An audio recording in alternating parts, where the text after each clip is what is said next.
Video like जरूर कर लीजिए और ऐसे वीडियो लगातार फ्री में पाने के लिए चैनल को तुरंत सब्सक्राइब कर लीजिए और बेल आइकन को जरूर टैप कर लीजिए ताकि आगे भी सारे वीडियो आपको मिलते रहे। यूट्यूब में फॉलो करते हैं तो प्लीज ये वाला फ्री टेलीग्राम चैनल जरूर ज्वाइन कर लीजिएगा। सारे नोटिफिकेशन, सारे अपडेट यहीं पे आते हैं, ध्यान रखिए। Hello everyone, welcome you all to study for civil services. मैं आयुषी मदान आपका स्वागत करती हूँ हमारे वीकली करंट अफेयर्स में, जिसमें आप लोगों को अगस्त महीने के दूसरे सप्ताह वीक के करंट अफेयर 8 अगस्त से 14 अगस्त तक के हम लोग स्टार्ट करें, जिसमें इससे पहले की वीडियो अपलोड की जा चुकी है और इसके आगे की वीडियोस भी आपको जल्दी ही अपलोड की हुई मिल जाएंगी। इन सबको आप कवर अप कीजिए।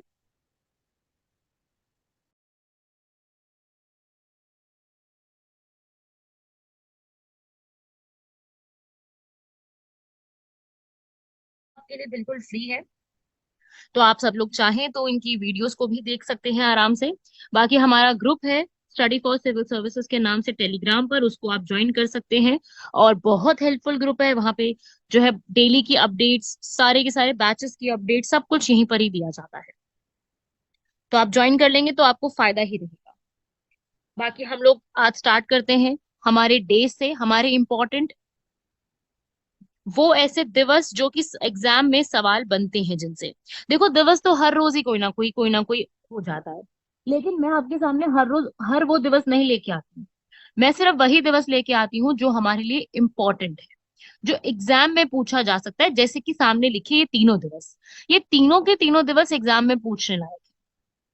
ठीक है, तो 8 अगस्त Quit India movement day, Bharat छोड़ो आंदोलन जो है वो भारत में, आपको अगर आपने मॉडर्न हिस्ट्री पढ़ी है, नहीं पढ़ी है तब भी थोड़ा सा आइडिया तो आपको जरूर होगा कि एक क्रांति की एक बहुत बड़ी मूवमेंट चली थी, अंग्रेजों भारत छोड़ो। तो वही है ये क्विट इंडिया मूवमेंट। ये क्विट इंडिया मूवमेंट जो है ये 8 अगस्त 1942 को शुरू होती है, 1942। और उसी पल जो लीडर्स थे गांधी जी, नेहरू जी, उनको अरेस्ट कर लिया जाता है। तो क्विट इंडिया मूवमेंट 1944 में शुरू होती है और ये कौन लॉन्च करता है? बॉम्बे में लॉन्च की जाती है। बॉम्बे में कहां पर?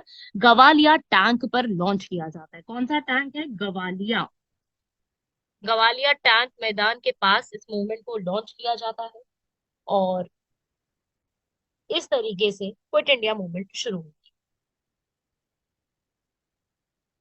उसके साथ साथ ये मूवमेंट में आप याद रखिएगा, ब्रिटिश के अगेंस्ट पूरी तरीके से ये मूवमेंट को बहुत बार ऐसा बोला जाता है कि ये मूवमेंट जो है वो लीडरलेस मूवमेंट थी। मतलब कि इसके अंदर कोई भी लीडर नहीं था, क्योंकि जो भी लीडर्स थे वो सारे ऑलमोस्ट जेल में थे। तो यंग जो लोग थे उनके पास पूरी कमान थी। जैसे कि यंग लोगों को अगर हम यहाँ पर बात करें कि इनमें से कौन कौन से यंग लोग थे, आप लोगों ने इनका नाम 110% सुने ही होंगे। आपने कभी भी अगर पढ़ा है तो आपने जरूर सुना होगा इनके बारे में। तो उषा मेहता, अरुणा आसफ अली, राम मनोहर लोहिया, जयप्रकाश नारायण, बीजू पटनायक, सुने हैं ना सभी लोगों ने इनके नाम। तो ये वही लोग हैं जिन्होंने क्विट इंडिया मूवमेंट को बहुत ज्यादा आगे बढ़ाया था। याद रखिएगा, इसको अगस्त क्रांति भी कहते हैं क्योंकि अगस्त के महीने में शुरू हुई थी। राइट। यहाँ पर क्विट इंडिया मूवमेंट के समय गवालिया टैंक पर झंडा फहराया गया था बाय अरुणा आसिफ अली, जिनको ग्रांड ओल्ड लेडी भी कहा जाता है। और एक और सवाल मैं आपको बता दूं, बहुत इंपॉर्टेंट है। ये जो एक शब्द है क्विट इंडिया, अंग्रेजों भारत छोड़ो, ये किसके द्वारा दिया गया था? ये दिया गया था यूसुफ मेहरेली द्वारा। याद रखिएगा, यूसुफ मेहरेली ने एक और शब्द दिया था जो कि बहुत फेमस है, और साइमन गो बैक, ये नारा भी यूसुफ मेहरेली द्वारा ही दिया गया है। ये सारे इंपॉर्टेंट चीजों को दिमाग में रखिएगा जरूर। चलिए अगले इंसिडेंट की तरफ बढ़ते हैं। 9 अगस्त को एक और इंसिडेंट जो है आपको पढ़ना है, that is Kakori action day. वैसे तो देखो, इसको काकोरी कॉन्स्पिरेसी केस के नाम से जाना जाता था, लेकिन अब यहाँ पर यूपी की सरकार ने काकोरी एक्शन डे के दिवस में इसको नाम रख दिया है। और काकोरी एक्शन डे जो है वो 9 अगस्त 1925 को अंजाम दिया जाता है, जब ट्रेन जो है काकोरी पे रुकती है। ट्रेन लखनऊ से सहारनपुर जा रही थी और काकोरी, एक काकोरी गांव है लखनऊ के पास, वहां पे जब रुकती है तो HRA, हिंदुस्तान रिपब्लिक एसोसिएशन के जितने भी यहाँ पर लोग थे, उन्होंने यहाँ पर एक पिस्टल का इस्तेमाल करके वहां पर जो है ट्रेन में लूटपाट मचाई थी। पूरे के पूरे जो रॉबरी थी, ये वाली लूटपाट ये मचाने वाले में सबसे ऊपर जो नाम आते हैं वो है राम प्रसाद बिस्मिल, अशफाक उल्ला खान, और भी लोग थे। राजेंद्र लाहिड़ी, चंद्रशेखर आजाद, सचिंद्र नाथ सान्याल, केशव चक्रवर्ती, मनमथनाथ गुप्ता, मुकुंद लाल, बनवारी लाल, मुरारी लाल। और एक यहाँ पे पैसेंजर की डेथ भी हो जाती है, लेकिन वो कोई सोच समझ के नहीं मारे जाते, अनइंटेंशनली वो उनकी डेथ हो जाती है। वो एक कोच से दूसरी कोच जा रहे थे उस समय। तो ये कॉन्स्पिरेसी जो है वो एक ट्रेन थी जिसका नाम है 8 डाउन ट्रेन, 9 अगस्त को शाहजहांपुर से लखनऊ, सहारनपुर नहीं, सॉरी सर मैंने पहले सहारनपुर बोल दिया, शाहजहांपुर से लखनऊ। और जब वो काकोरी पास करती है तो राजेंद्र लाहिड़ी जो है वो इमरजेंसी चेन को यहाँ पे खींच देते हैं, और बाकी सारे जो है फिर आकर के बैग्स को लूटना, जिसमें बहुत करीब पैसा भी अच्छा खासा हुआ करता था, उन सबको लूटना, पूरा फंड इकट्ठा करने के लिए ये सब तैयार किया गया था। एक लॉयर थे अहमद अली, जो वहां पे नीचे उतरे थे और लेडीज कंपार्टमेंट में अपनी वाइफ को मिलने के लिए जा रहे थे। वो मनमथ नाथ गुप्ता से जो है गलती से जो है उनकी डेथ हो जाती है। तो ऐसा अगर क्राइम होता है ना जिसमें ऐसा गलती से अनइंटेंशनली मार दिया जाता है, या कभी ऐसे डेथ हो जाती है, उसे पता है क्या कहते हैं? Manslaughter. Manslaughter case, अगर आपको पता है बहुत अच्छी बात है, नहीं पता तो आपको पता होना चाहिए। मैंस लाफ्टर केस जो है वो ऐसा होता है जिसमें आप, एक लीगल टर्म होती है ये, जिसमें एक ऐसा मर्डर तो हुआ ही है, इसके अंदर मर्डर हुआ है, लेकिन इसमें थोड़ा अनइंटेंशनली हुआ है, इसलिए इसको थोड़ी कम सजा जो है यहाँ पे मिलती है, उसे कहते हैं मैंसलाफर। ठीक है भाई, तो इसको भी एक बार दिमाग में रखिएगा। तो ये था काकोरी एक्शन डे। और उसके बाद आता है वर्ल्ड लायन डे, जो कि 10 अगस्त को मनाया जाता है। वर्ल्ड लायन डे 10 अगस्त को मनाया गया। इस बार की इसकी थीम पूछी जा सकती है। थीम इसकी है किंग ऑफ द जंगल के नाम से, काफी बड़ी इसकी एक जो है वो थीम भी रखी गई है। तो किंग ऑफ द जंगल जो है हमारे बिग कैट्स, इनको कहा जाता है, सबसे बड़े बिग कैट्स के रूप में ये जाने जाते हैं। इसकी थीम ना अभी तक भी नहीं आई है, लेकिन ये जो पूरा एक दिन है ना, ये स्टार्ट करने वाले एक हस्बैंड वाइफ थे, जिन्होंने इस दिन की शुरुआत करी है। उन हस्बैंड वाइफ का नाम था डेरेक एंड बेवर्ली। क्योंकि वो लायन की जो पॉपुलेशन है वो इतनी कम होती जा रही है, उसके तरफ ध्यान देने के लिए उन्होंने ये चीज जो है वो स्टार्ट करी, और फिर आगे वो जो है नेशनल ज्योग्राफिक के पास पहुंचे कि भाई ऐसा एक कुछ करो, लायन डे के रूप में मनाओ। और फिर उसके बाद से ये 10 अगस्त को मनाया जाने लगा। और लायन जो है आईयूसीएन के लिस्ट के हिसाब से वल्नरेबल है। करीब 30,000 से 1 लाख के बीच में लायन है जो वर्ल्ड में बचे हैं। वर्ल्ड की बात कर रही हूँ, इंडिया की बात नहीं कर रही, वर्ल्ड में सिर्फ इतने ही लायंस हैं। तो उस हिसाब से ये एक अलग से डे जो है वो सेलिब्रेट किया जाता है 10 अगस्त। ये तीनों डेज इंपॉर्टेंट है, इसलिए देखिए मैंने दिया है। आपकी भी जिम्मेदारी ये बनती है कि आप सभी लोग इन तीनों डेज को अच्छे से पढ़ के जाएं। और क्विट इंडिया और काकोरी वाले को तो आप अपना मॉडर्न हिस्ट्री के साथ जोड़ के पढ़े तो फायदा ज्यादा होगा। पूरा का पूरा मॉडर्न हिस्ट्री के साथ जोड़ो, अच्छे से पढ़ो इसको, आराम से आपको क्लियर हो जाएगी बात। ठीक है, चलो अगला देखेंगे। डिफेंस की न्यूज में देखेंगे, अभी हाल फिलहाल में मालाबार एक्सरसाइज जो है वो लॉन्च की गई है।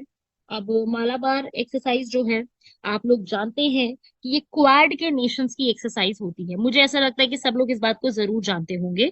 क्वाड के जो नेशंस हैं हमारे, 4 ग्रुप्स हैं, अभी क्वाड में तो और नहीं जुड़े हैं, हालांकि ब्रिक्स में जुड़ रहे हैं पर क्वाड में नहीं जुड़े हैं।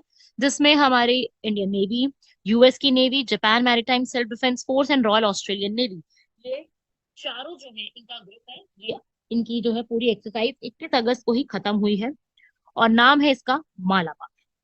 ठीक है, शुरुआत तो पहले ही हो चुकी थी। ठीक है, तो मालाबार एक्सरसाइज, मेन सवाल ये पूछा जाएगा कि हुई कहाँ पर है। तो देखिए, ये पहली बार ऑस्ट्रेलिया ने होल्ड करी है, और वो है सिडनी। ठीक है, ऑस्ट्रेलिया की कैपिटल नहीं है सिडनी, लेकिन वहां पे होल्ड की गई है। ठीक है, ऑस्ट्रेलिया की कैपिटल क्या है? कैनबेरा है। तो आईएनएस सिहाद्री, आईएनएस कोलकाता, इन दोनों ने यहाँ पर पार्टिसिपेट किया है इस पूरी एक्सरसाइज को अंजाम देने के लिए। काफी काफी काफी ज्यादा इंपॉर्टेंट है, 11 अगस्त से शुरू हो चुकी थी, इसलिए मैंने इस वाले करंट अफेयर में इसको कवर किया है। ऐसे ही एक और एक्सरसाइज हुई है जिसका नाम है जायद तलवार एक्सरसाइज। यहाँ नाम पढ़ेंगे, जायद तलवार एक्सरसाइज, जायद तलवार। ये इंडिया और यूएई के बीच में हुई है। इंडिया की आईएनएस विशाखापट्टनम और आईएनएस त्रिकंद, ये दोनों हमारी आईएनएस पहुंची है कहाँ पर? दुबई में। दुबई कहाँ पर है भाई? यूएई में, यूनाइटेड अरब एमिरेट्स। बहुत से बच्चों को ये कंफ्यूजन होती है कि दुबई और यूएई एक ही बात है। हाँ, बात एक ही है, मतलब कि अगर आप इंडिया बोले, दिल्ली बोले, कैपिटल तो इंडिया की दिल्ली ही है तो दिल्ली इंडिया में ही, लेकिन दुबई सिटी है और यूएई कंट्री है। इंडिया और दिल्ली में क्या फर्क है कि इंडिया जो है वो हमारी देश है, और दिल्ली हमारी राजधानी है, कैपिटल है। तो वैसे ही यहाँ पर हिसाब किताब है, दुबई बहुत पॉपुलर है, इसलिए बहुतों को नहीं पता होता कि वो यूएई का हिस्सा है। वो अलग से, बहुत से बच्चे, बहुत से लोग दुबई को अलग से ट्रीट करते हैं एज अ कंट्री, तो ऐसा नहीं। दुबई एक सिटी का नाम है यूएई में। ठीक है। तो जायद तलवार 2023 वहीं पर ही कंडक्ट हुई है 8 अगस्त को। दुबई का एक पोर्ट है, मैं आपको बता दूं, हो सकता है इस पोर्ट का नाम भी यूपीएससी हमसे पूछ ले। पोर्ट राशिद। क्या है पोर्ट का नाम? पोर्ट राशिद।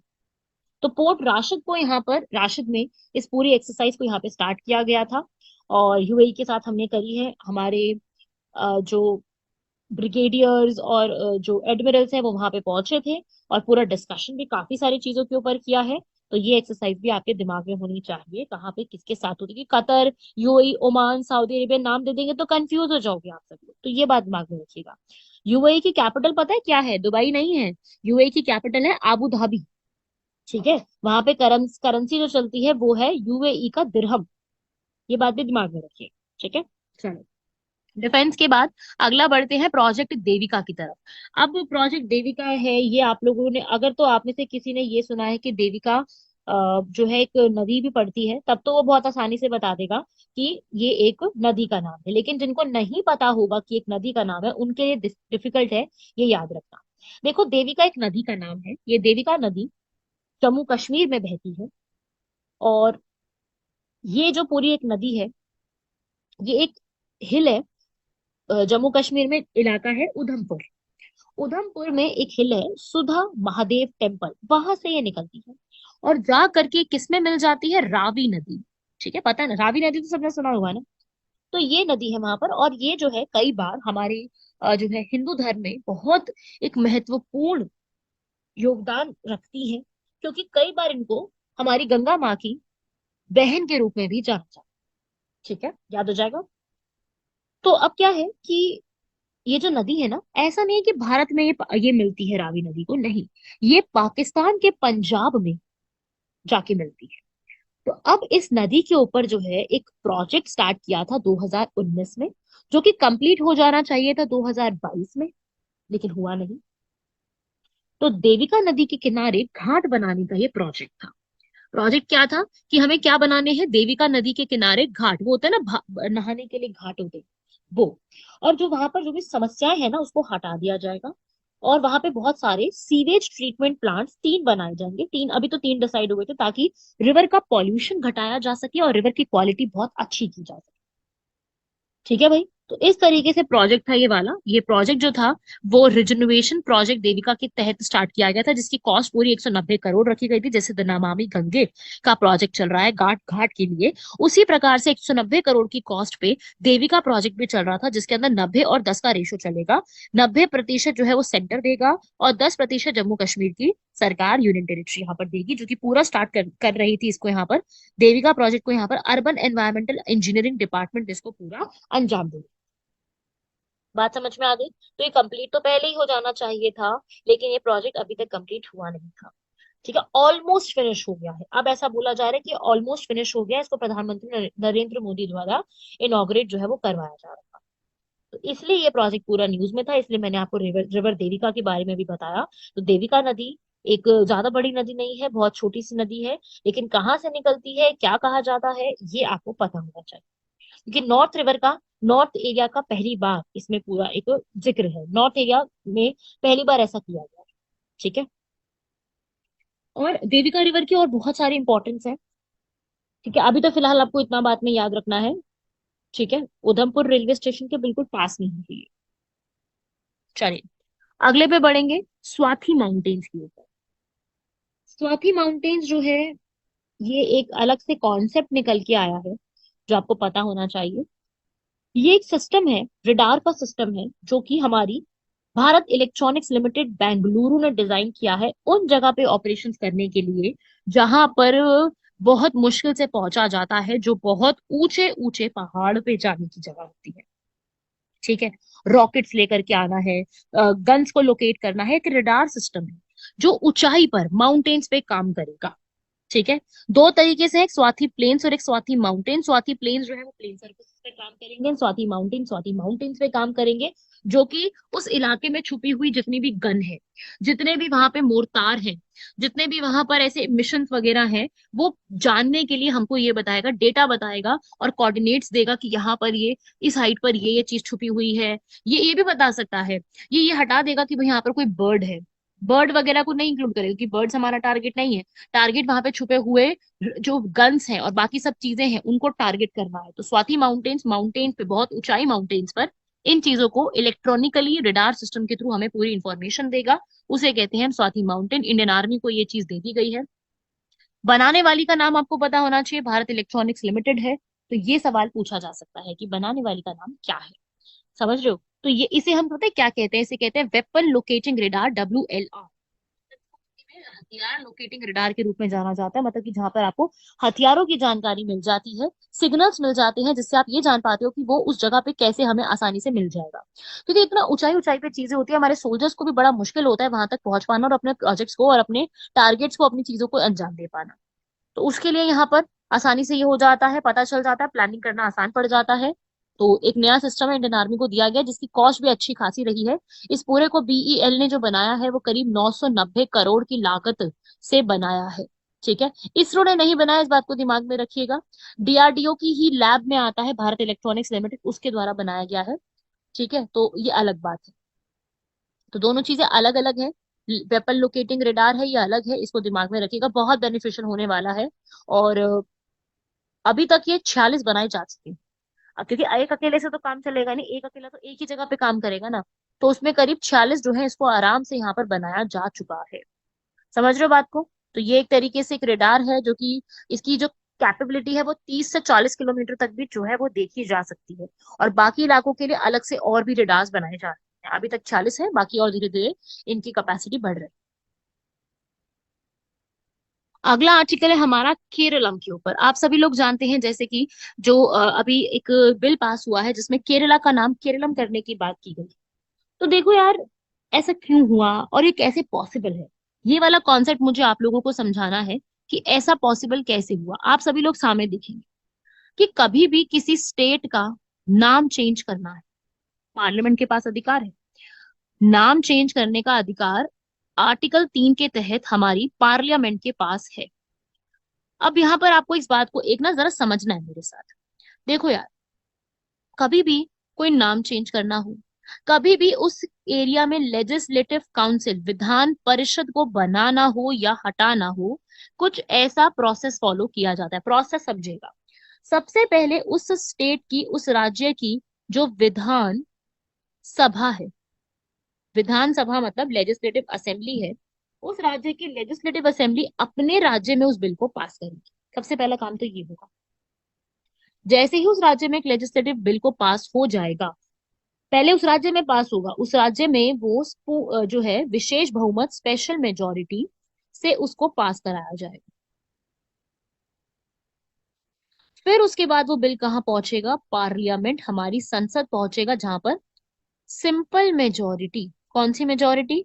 सिंपल मेजोरिटी, जिसको हम कहते हैं सामान्य बहुमत, फिर ये सामान्य बहुमत से पास कराया जाएगा। अगर आप सभी लोगों को विशेष बहुमत, सामान्य बहुमत, प्रभावी बहुमत, इफेक्टिव मेजोरिटी, इन सब में डिफरेंस पता है, बहुत अच्छी बात है। अगर आपको डिफरेंस नहीं पता तो जितने ज्यादा कमेंट्स आप यहाँ पर सामने कमेंट बॉक्स में करोगे, उतनी जल्दी आपको एक वीडियो मिलेगी बहुमत के ऊपर, चारों बहुमत को एक्सप्लेन करते हुए विद एग्जाम्पल पूरे तरीके से, और उसका यूज कहाँ कहाँ पे होता है, हर बहुमत का अलग यूज होता है, कहाँ कहाँ पे होता है, किस किस आर्टिकल में है, वो सारी चीजें आपको मैं यहाँ पे पॉलिटी की क्लियर करूंगी। अगर आप चाहें तो आप एक कमेंट बॉक्स में मुझे ज्यादा से ज्यादा कमेंट करिए स्टूडेंट्स, क्योंकि ज्यादा कमेंट होने पे वो जो है चीज बनाई जाएगी आपके लिए जल्द से जल्द, बिल्कुल फ्री ऑफ कॉस्ट। तो आप सभी लोग कमेंट करके बताइए, बिल्कुल आपके लिए जो है एक वीडियो अलग से बनाई जाएगी, तो आप बताइए मुझे कमेंट करके। तो अभी फिलहाल समझेंगे, पहले स्टेट में बिल पास होगा, उसके बाद पार्लियामेंट में जाएगा। अगर यहाँ दोनों से मंजूरी मिल जाती है और हमारे प्रेसिडेंट से भी मंजूरी मिल जाती है, तभी केवल जो है उस जगह पर नाम भी चेंज किया जाता है और हमारी विधान परिषद को भी बनाया जा सकता है और हटाया भी जा सकता है। एक और बात मैं बता दूं, नाम चेंज करने के लिए जरूरी नहीं है कि विधानसभा की परमिशन। नाम चेंज करना अकेले पार्लियामेंट के हाथ में भी है। आर्टिकल नंबर 3 अनुच्छेद 3 के अनुसार जरूरी नहीं है कि पार्लियामेंट जो है वो स्टेट की परमिशन देगी, और अक्सर ऐसा होता है कि स्टेट पहले यहाँ पर गुजारिश करती है और स्टेट की गुजारिश पे संसद उसको पास कर। तो ये दो प्रोसेस है, इस दोनों को याद में रखिएगा।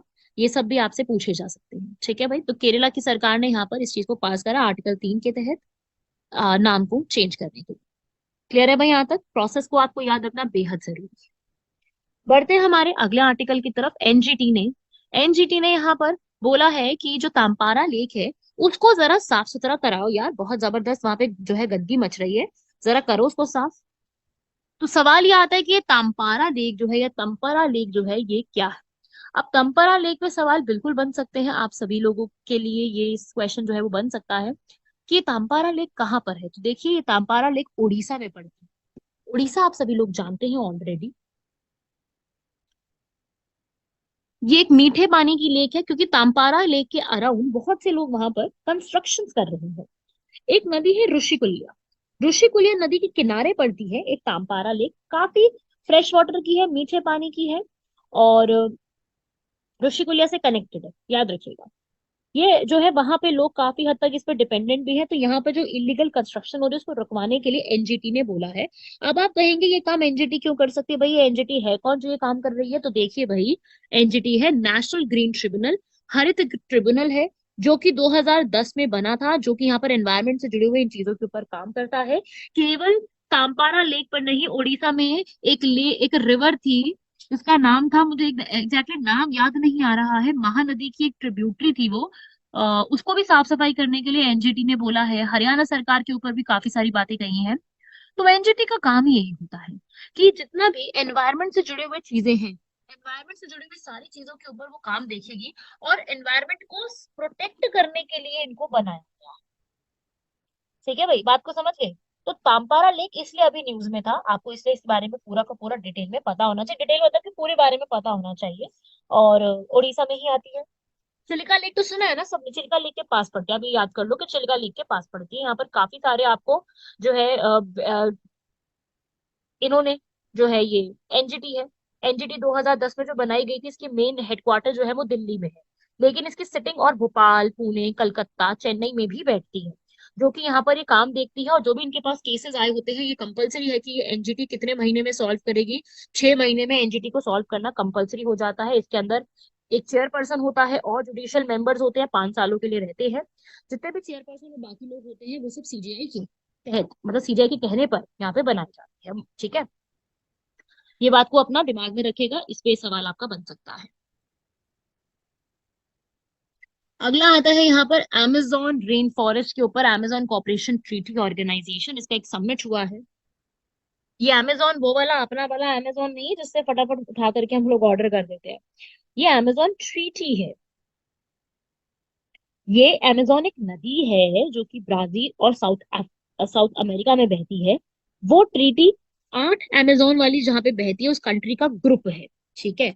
Bolivia, Brazil, Colombia, Ecuador, Guyana, Peru, Suriname, Venezuela, इन सब कंट्रीज का ग्रुप है। और इनका जो एक अभी समिट हुआ है, मीटिंग हुई है, वो कहाँ पे कंडक्ट हुई है? ब्राजील के अंदर, याद हो जाएगा, ठीक है। ये असल में 1978 में बनी थी ये पूरी, करीब 45 साल पहले बनी थी ये, जिसमें इन सब ने अमेजोन को जो है साफ सफाई रखने के लिए इस चीज के लिए बनाया गया है। और यहाँ पर अपनी इस पूरे ट्रीटी की 4 ऑफिशियल लैंग्वेज भी है, Dutch, English, Portuguese and Spanish. सब लोग मिलकर के अमेजोन नदी को किस तरीके से सुधारना है, उसमें क्या इंप्रूवमेंट्स कर सकते हैं, उसके ऊपर बात करते हैं। और अमेजोन नदी आपको पता है, Amazon rain forest, Amazon river वहां पर बहती है, इसलिए ये एक के हिसाब से पूरा एक ऑर्गेनाइजेशन बना। ऑर्गेनाइजेशन का ऑब्जेक्टिव ही यही होता है कि उससे जुड़े हुए हम सारी चीजों को यहाँ पर पूरे तरीके से एक सॉल्यूशन जो है वो देने वाले हैं, उसको सुधारने की कोशिश करने वाले हैं। समझिए बात को, ठीक है। तो ये बात भी दिमाग में रखना है। फिर आता है वर्ल्ड यूनिवर्सिटी गेम्स। अब ये बड़ा ज्यादा न्यूज में था, ये स्पोर्ट्स का है। वैसे मैं स्पोर्ट्स अपने उसमें बहुत कम कवर करती हूँ, क्योंकि स्पोर्ट्स आपका मंथली वाले में कवर हो जाता है, तो मैं अपने में बहुत कम कवर करती हूँ। तो अब मैं स्पोर्ट्स का भी एक लेके आ रही हूँ, क्योंकि ये बहुत इंपॉर्टेंट है। 31 नंबर की स्पोर्ट्स यूनिवर्सिटी गेम यहाँ पे कंप्लीट हुई है। कहाँ पे? इंपॉर्टेंट पॉइंट है, चाइना। 28 जुलाई से 8 अगस्त तक कंप्लीट होती है। तो अब कंप्लीट होने के बाद सारी टैली निकल के आ जाएगी भाई किसने कितना जीता है। तो यहाँ पर चाइना के एक रीजन है चेंगडू, कौन सा रीजन है? चेंगडू। चाइना के चेंगडू में इस पूरे को कंडक्ट किया गया, जिसमें इंडिया ने टोटल कितने मेडल जीते हैं ये पूछा जा सकता है। 26 मेडल।